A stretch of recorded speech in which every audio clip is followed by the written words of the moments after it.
Hello and welcome our blood viewers to RTD's News English edition. As usual, we bring to you the major and top highlights of tonight. The Holy Quran Reservation Association, a sacred commitment to preserving the Holy Quran. Ramadan 2025.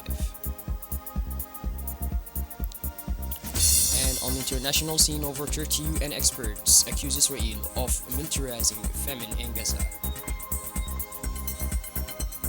Those were the major and top highlights. Welcome back to our newsroom, our beloved viewers. The Care for the Holy Quran Society organized an important ceremony to introduce its objectives, activities, and achievements to the public. In the presence of a group of scholars, sheikhs, and representatives of charitable associations, the event was sponsored by Sheikh Abdul Rahman Shamsuddin, chairman of the Supreme Fatwa Board of the Islamic Supreme Council, in the presence of Sheikh Hussein Ali, Sheikh Muhammad Abdul Saeed, President Muhammad Hassan Muhammad, as well as many mosque imams, directors of Quran memorization centers, and members of the associations. The Holy Quran is the source of guidance and legislation in the lives of Muslims, and caring for it is considered one of the greatest offerings to God.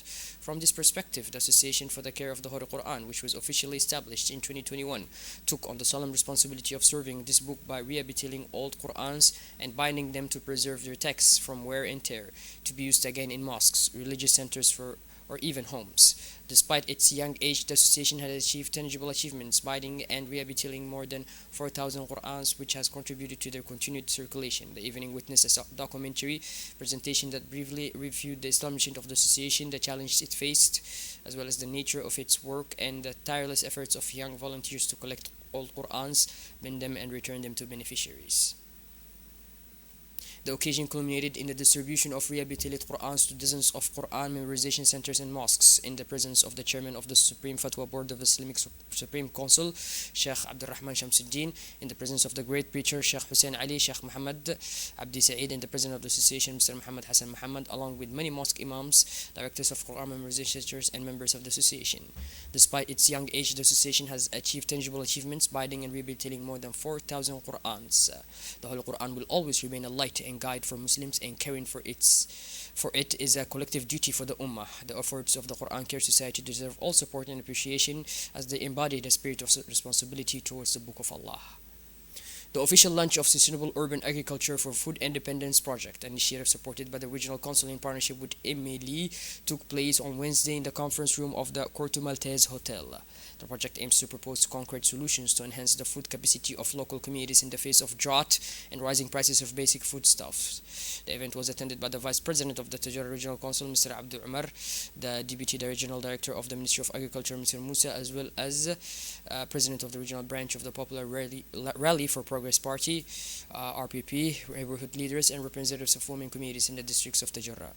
The diversity of participants on this occasion reflects the collective commitment to the implementation of this ambitious project. The themes of this project included practices suitable for Tajarrah's dry climate and effective techniques to improve food security, enhancing local production to reduce reliance on imports and ensure access to many food for the most vulnerable households. In addition to food production, the workshop highlighted the importance of social cohesion in the success of this project.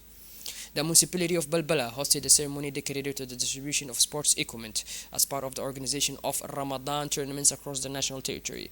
The tournament, organized with the support of the Ministry of Youth and Culture, which aims to promote the practice of physical activities and foster community cohesion, was held at the Balbala municipality headquarters. The event, organized by the Ministry of Youth and Culture, brought together senior officials, local elected officials, and young leaders from civil society associations. The ceremony was attended by Balbala Municipality Mayor Muhammad Hassan, who welcomed the initiative, saying this program is a real opportunity to encourage physical activity and team spirit among our youth.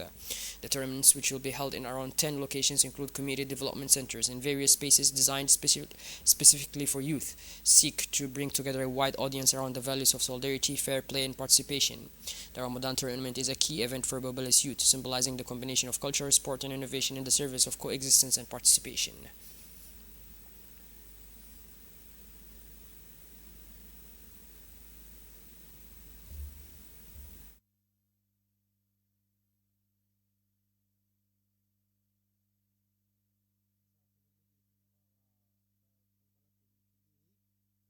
As part of the launch of the Ramadan tournament, a high-level delegation from the State Secretary for Sports, led by the Director of Sports, Mr. Abshir Ali Hassan, and the Deputy Director of the National Agency for the Promotion of Sports, Mr. Ahmed Ali Hamad, accompanied by a representative of CAC International Bank, visited a number of key locations where the highly anticipated annual tournament is being played. The first stop was the Humbuli neighborhood, where a large crowd gathered to watch the opening match. The match saw two main rival teams from the neighborhood face off in a festive atmosphere.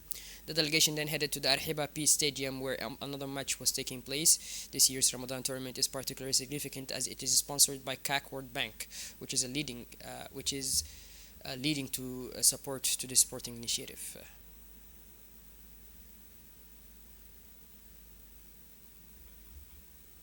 Shifting towards the international scene, a group of more than 30 independent UN experts said Thursday that Israel is resuming the militarization of famine in the Gaza Strip by deciding to violate the ceasefire agreement and suspend the delivery of humanitarian aid. On 2nd of March, Israel decided to cut off humanitarian aid to Gaza as part of disagreements with Hamas over the next stages of a ceasefire agreement that came into effect on 19th of January after more than 15 months of devastating war on Gaza. In a statement, the experts of the Human Rights Council considered the decision to be a flagrant violation of international law. Well, by this, our blood viewers, we finally conclude this edition. Thank you for being with us, and make sure to tune in later for more as usual. Have a wonderful evening. Take care.